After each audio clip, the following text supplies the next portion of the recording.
Hello everyone and welcome back to my channel.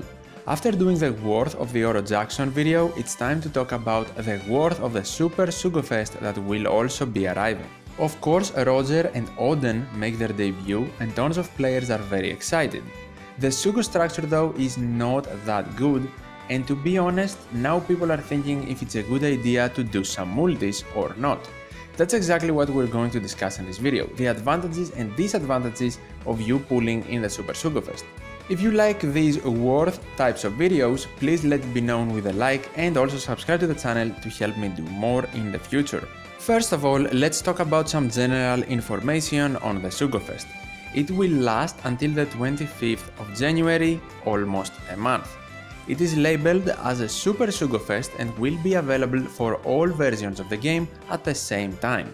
Both Gol D Roger and Kozuki Oden are Super Sugo Fest exclusive units, meaning they will be limited and only appear in Super Sugo Fests from now on. The Sugo will be 15% legend rate and will be split into two parts. In part 1, Roger, his bats and a pool of 25 other legends will be available, with a lot of them being Sai, while on part 2, Oden, his bats and a pool of 25 different legends will be available, with a lot of them being Strength this time. We do not yet know the exact pool of legends for each part, but of course it will play a big part in your decision to pull. Even if we knew it though, that wouldn't help my video much, because I can't know every individual's specific box and needed units.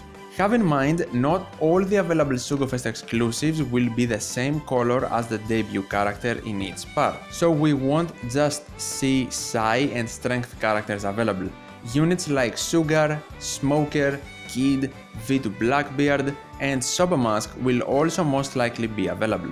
Some example characters that will be with Roger are V3 Boa, V3 Law, Shanks Crew, Stampede Luffy and Sanji Judge, while with Oden, V2 Snakeman, Luffy-Taro Zorojuro, V3 Akainu, Bullet and Vivi and Rebecca. As far as rare recruits go, we will only see the new bats being boosted. Lastly, we have the structure of the Sugo Fest. In multi 4, 8, 12, 16, 20, 24 and 28, the cost will be 1 rainbow gem. In multi 6, 14 and 26, the last poster will be a guaranteed legend, and finally in multi number 30, you will be guaranteed to get either Roger on part 1 or Oden on part 2. In a banner like this, there are bound to be advantages, so let's take a look at them. First of all, we have a 15% chance for Sugo Fest exclusive units to appear. This rate up is actually a bit over 3 times, making it the highest ever legend rate in a One Piece Treasure Cruise banner. Next advantage is that we get 2 very anticipated and very good characters making their debut.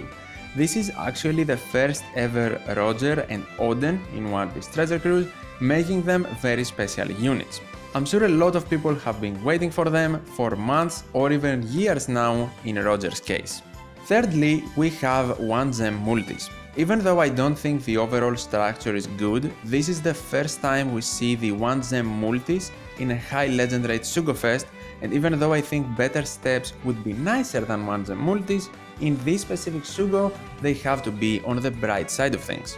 We also have 25 legend pools. We are undoubtedly going to see some Log Luffy and Sengoku type units in these lists, but at least they are limited to 25 characters. Although this can be easily turned into a disadvantage if not all units have equal or at least close to equal rates, and we see Sengoku for example having a 0.75% chance to be pulled.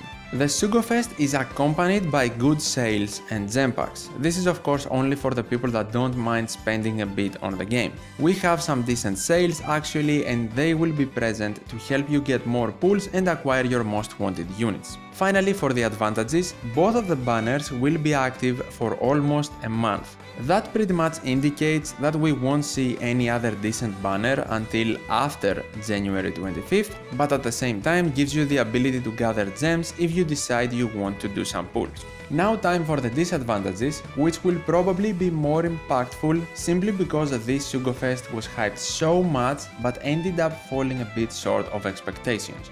at least in my opinion. First of all, it is a very disappointing structure. We might have a 15% legend rate, a 25 legend pool and even 1 gem multis, but we have no step in the first 3 multis, which is absolutely a slap in the face of every loyal One Piece Treasure Cruise player, and on top of that, we only get 1 guaranteed legend step in the first 10 multis. Very bad steps, and topping it all off, the new Super Sugo Fest exclusives, meaning Roger and Oden, are guaranteed at 30 multis, not even 25, which would have made the situation a bit better, I think. The second disadvantage is that Roger and Oden are Super Sugo Fest exclusives, making them limited and only available in these types of banners. They won't be available in free multis, rewards, or Rayleigh Bazaar tickets.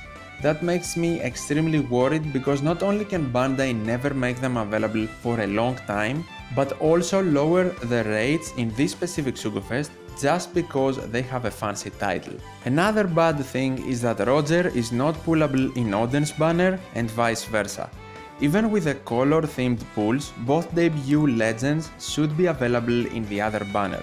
Just with lower rates of course, like it happened with Shanks Crew and Arlong Crew.